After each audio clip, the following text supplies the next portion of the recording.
Então nós temos um caso que eu quero ler, isso tem que ficar registrado, eu gostaria de ler para os senhores aqui, um trecho de uma fala desse senhor que foi executado pelos Estados Unidos. Pelo amor de Deus, se os americanos e os israelenses chegarem a esse urânio, que está em território do Irã, e identificar que esse material enriquecido no Brasil, que é o urânio que saiu da base de Resende, dentro de uma base militar, inclusive, nós vamos ter... Muita gente classificou o que foi dito como preocupante. Há quem diga que parece roteiro de filme, mas estamos falando de bastidores do poder em Brasília. E não para por aí. Outra movimentação dentro do STF também chamou atenção. Agora a denúncia que nós temos bases chinesas, inclusive eu vi até alguma coisa falando sobre a Paraíba, que no sentido de aqueles foguetes para ver questão de atmosfera, o ar atmosférico, tendo alguma coisa a ver de comunicação com a China. E os Estados Unidos, eles estão de olho no Brasil, não pelos brasileiros em si, mas pelo atual governo. Eu gostaria muito de saber também do senhor ministro, por que um edital para contratação de profissionais muçulmanos está aberto em inglês, tudo certinho, tudo bonitinho, e num salário de R$24 mil.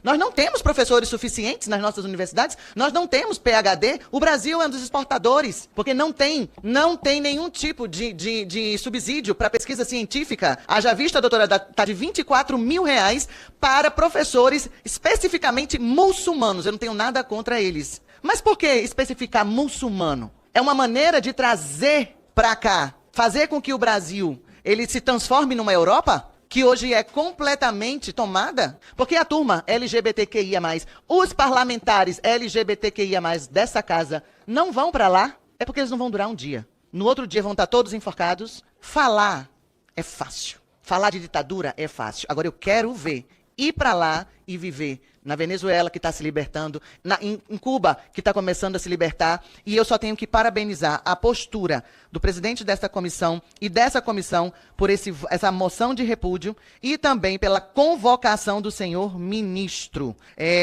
Isso aqui é muito grave e está trazendo para o Brasil uma guerra que não é nossa. E isso graças a Luiz Inácio Lula da Silva, que por ele é o último do Fórum de São Paulo. Todos caíram. E se Deus quiser, vai ser o último a cair para nunca mais voltar.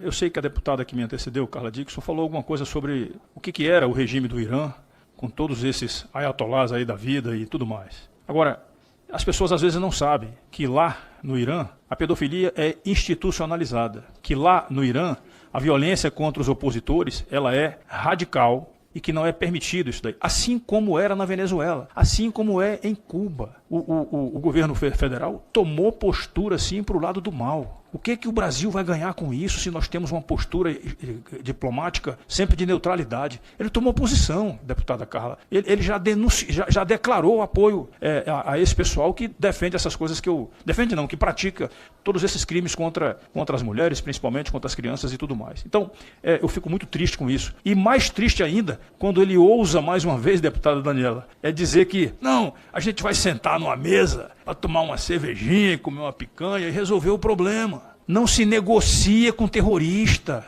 Será que ele não entendeu isso? Ele tem assessores internacionais, ele tem assessores militares.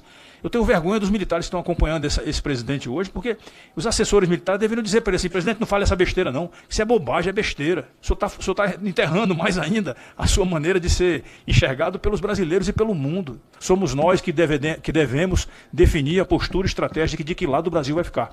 Não é o presidente da República, principalmente quando a gente sabe que é um presidente que apoia a bandidagem. E, mais uma vez, a situação vergonhosa, vexatória que o nosso Itamaraty, que a nossa presidência, que esse governo atual coloca o Brasil. Mais uma vez, empurrando a nossa nação cada vez mais para o eixo do mal, para o eixo das ditaduras, para o eixo dos fundamentalistas. Ao longo dos últimos meses, nós temos testemunhado a execução de manifestantes que vão às ruas no Irã para pedir por liberdade. Um país que até 1979 era um país livre, onde as mulheres podiam estudar, as mulheres podiam trabalhar, as pessoas podiam viver livremente, a imprensa era livre, até que um golpe dado por um grupo terrorista sequestrou esse país. De lá para cá, nós testemunhamos um escalar do autoritarismo sanguinário, de forma que o Irã hoje se tornou o laboratório para o mundo do que acontece com uma nação quando ela é sequestrada por um grupo terrorista. Desde então, várias tentativas da população de libertar essa nação não tiveram sucesso. Centenas de milhares de pessoas executadas desde 1979 e mês passado, os números variam muito, entre de 10 a 40 mil pessoas executadas nas ruas. O exército do Ayatollah Khamenei entrando em hospitais para terminar de executar pessoas que haviam sido alvejadas nas ruas.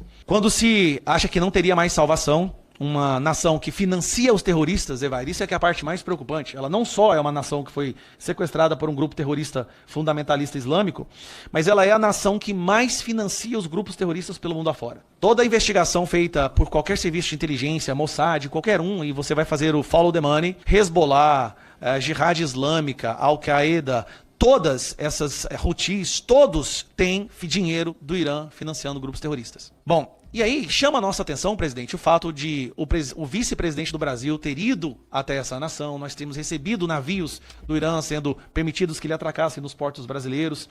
Isso tudo vai nos envergonhando, ver a defesa do governo brasileiro, um governo, não é um governo, é um regime que executa mulheres. Eu estava lendo algumas notícias, presidente, hoje. Mulheres manifestantes que eram presas. Eu quero que isso aqui fique registrado nessa comissão. As mulheres que foram para as ruas para lutar por liberdade, para poder estudar, para poder caminhar nas ruas, para poder mostrar os seus rostos, para poder trabalhar, para poder serem consideradas pessoas. Essas mulheres que eram presas e eram virgens, e aqui eu quero que os senhores me escutem, tá? Elas eram estupradas na cadeia, menores, elas eram estupradas na cadeia para que elas pudessem ser executadas. Porque de acordo com o regime islâmico, você não pode executar uma mulher virgem. Então, para seguir o regime do Messias deles, eles estupravam essas mulheres virgens para poder executá-las, porque assim eles estariam seguindo os mandamentos do seu líder religioso, Mohammed. Olha o absurdo que é isso.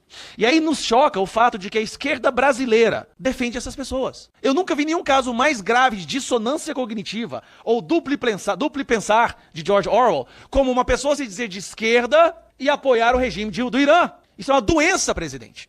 Pessoas assim têm que ser internadas em manicômios, se houvessem manicômios no Brasil, porque eles fizeram questão de acabar com isso. Então nós temos um caso que eu quero ler, isso tem que ficar registrado, eu gostaria de ler para os senhores aqui, um trecho de uma fala desse senhor que foi executado pelos Estados Unidos. Durante um discurso dele, ele fez uma fala, que eu queria muito que a esquerda estivesse aqui hoje, para explicar como que eles defendem essas pessoas. Esse aqui é um discurso do Ayatollah Ali Khamenei sobre as mulheres. Allah criou mais uma espécie de animal, e essa foi a mulher. Elas são só como vacas e ovelhas. Elas são animais. Allah as criou somente para o uso pelos homens, mas Allah a criou com a forma humana para não assustar os homens. Fora isso, elas são só como vacas e ovelhas, cavalos, camelos e mulas. A esquerda brasileira defende esse homem.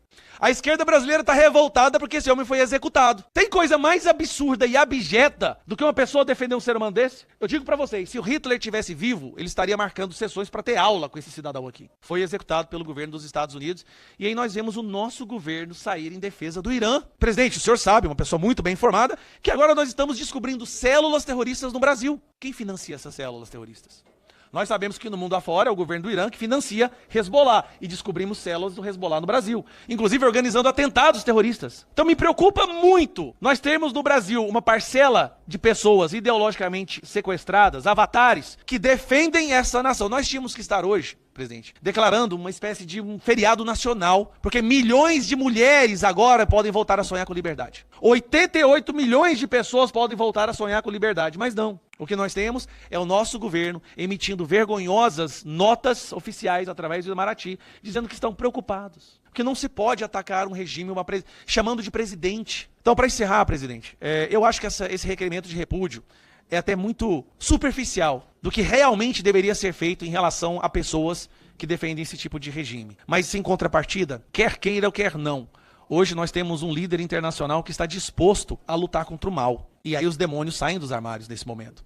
Nós vimos aí a libertação da Venezuela, Cuba, que está prestes a cair num regime que mantém aquelas pessoas prisioneiras há décadas, o Irã, que também agora, se Deus quiser, com a ajuda dos Estados Unidos, vai cair. E eu espero que um dia o Brasil possa regredir ao ponto de voltar a ser uma democracia para que nós não tenhamos que enfrentar essa terrível presente que é o Estado totalitário liderado por fundamentalistas. Eu digo mais, fundamentalista não é só religioso não, tá? Qualquer ideologia que se transforma num culto, como é o progressismo, a esquerda brasileira, que é uma ideologia que ela se transforma numa espécie de culto, também essas pessoas que as defendem se tornam fundamentalistas. Obrigado, presidente. Obrigado, deputado Gayer. Com a palavra, deputado Evair. Senhor presidente Luiz Felipe, eu fiquei horrorizado quando a ministra, que despacha dentro do Palácio do Planalto, Gayer, fez uma fala repudiando a ação de Israel junto com o governo americano, não é uma decisão unilateral. Isso é lamentável. Também cabe um processo que está em investigação, que nós temos que levar muito a sério, que é essa questão do urânio. Esse urânio que sumiu da base de Resende é inexplicável, porque é material fácil de ser rastreado, não é simples, e sumiu exatamente no mesmo período que os navios iranianos estavam na costa brasileira. Portanto, em algum momento, o exército israelense ou americano vão chegar a esse território iraniano, vão identificar esse material, e assim como todos os outros metais ou minerais, é fácil rastrear a sua origem. Portanto, eu quero fazer um apelo aqui às entidades empresariais, comerciais, mais do que política brasileira. É preciso cobrar uma resposta, Gaia, porque, eu vou usar uma expressão popular, pelo amor de Deus, se os americanos e os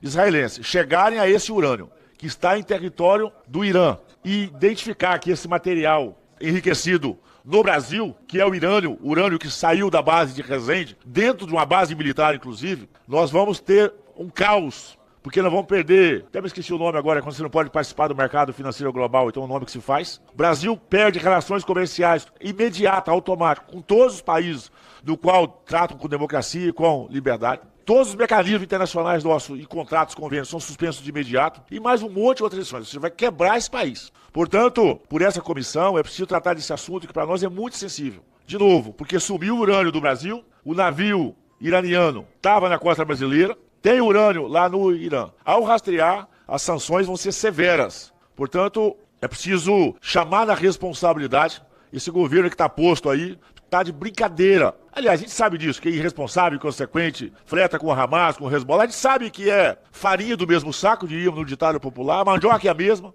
ou seja, da mesma origem. Eles têm a mesma estrutura. Eu sempre digo aqui na casa, quem teve a oportunidade de estudar Saul Alinsky, né, a estrutura organizacional de Hamas, Hezbollah, das Farc, os movimentos revolucionários da América Central, os movimentos radicais do Oriente Médio, PT, MST, eles têm exatamente a mesma estrutura organizacional, porque tem uma mesma base de entendimento, como que eles operam, a estrutura, a pirâmide de funcionamento é a mesma. Então isso é usar uma expressão nossa, né? Isso é uma quadrilha internacional que tem a mesma metodologia, isso é muito perigoso, e o que está em xeque mais já não é mais não só a nossa segurança, é a nossa economia, isso vai chegar no bolso de cada um de nós. Então, eu, de novo, trazer essa preocupação, esse alerta. Eu estou muito preocupado, estou em oração mesmo, porque em algum momento não tenho o que fazer, a não ser ficar em oração, para que esse urânio não seja o brasileiro. E esperamos de uma luz. Gente, o Itamaraty, desculpa, Itamaraty, nada é a mesma coisa. O Lula deveria convidar esse Celso Amorim, aliás, pagar uma passagem de ida. Aliás, eu estou achando estranho, porque o Lula está parecendo um cara que não tem sentimento, ele não tem amor aos colegas, porque ele deveria, já que ele é tão amigo do Khomeini, deveria ter ido no velório. Né? Ele tem avião para passear, ele vai lá toda vez. Assim, o Lula me decepcionou, porque ele fala tanto na questão humanitária, de ser solidário, de estar perto, e o Lula não foi no velório de um grande amigo dele, de um aliado dele que ele abraçou. Deveria ter levado o Celso Amorim, quisesse até ficar os dois lá, seria bom, mas espero que eu esteja enganado, que não se confirme esse envolvimento do Brasil, mas acho muito difícil, porque tem poucas fontes de urânio no mundo e elas são rastreáveis, e é suspeito sumir urânio dentro de uma base militar no Brasil e ter um navio iraniano que ninguém sabe o que veio fazer aqui.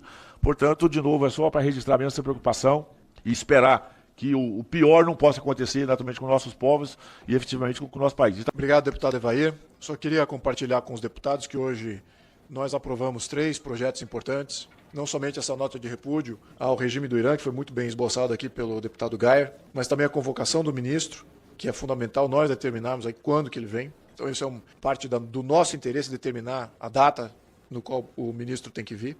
Ele não está convidado, ele está convocado. E em terceiro plano, nós também aprovamos requerimento de informação com relação a essa base, supostamente da China, supostamente para atender interesses chineses, e precarizando aí toda a nossa defesa nacional e nos lançando aí num conflito internacional que simplesmente não nos pertence. Também frustração por parte de eleitores que esperavam uma atuação diferente dos ministros indicados no governo anterior. Mas é importante lembrar que, uma vez no Supremo, o ministro não representa quem o indicou. Ele passa a ter mandato constitucional independente. No fim das contas, o debate maior que surge é sobre equilíbrio entre os poderes. Alguns defendem mobilização popular como caminho. Outros acreditam que mudanças institucionais só acontecem com renovação no Congresso Nacional, já que cabe ao Senado, por exemplo, processar pedidos de impeachment contra ministros do STF. Seja qual for a visão, uma coisa é certa: qualquer transformação estrutural é lenta e depende de processo democrático, planejamento político e participação consciente da sociedade. O cenário brasileiro é complexo, envolve judiciário, legislativo, executivo, instituições de controle e opinião pública. E o mais importante é que o debate começa com informação, responsabilidade e dentro das regras democráticas. Se você quer continuar acompanhando análises como essa, se inscreva aqui no canal, deixe o seu like e compartilhe esse vídeo. O debate é fundamental, mas ele precisa ser feito com atenção aos fatores e responsabilidade. Conta tudo junto.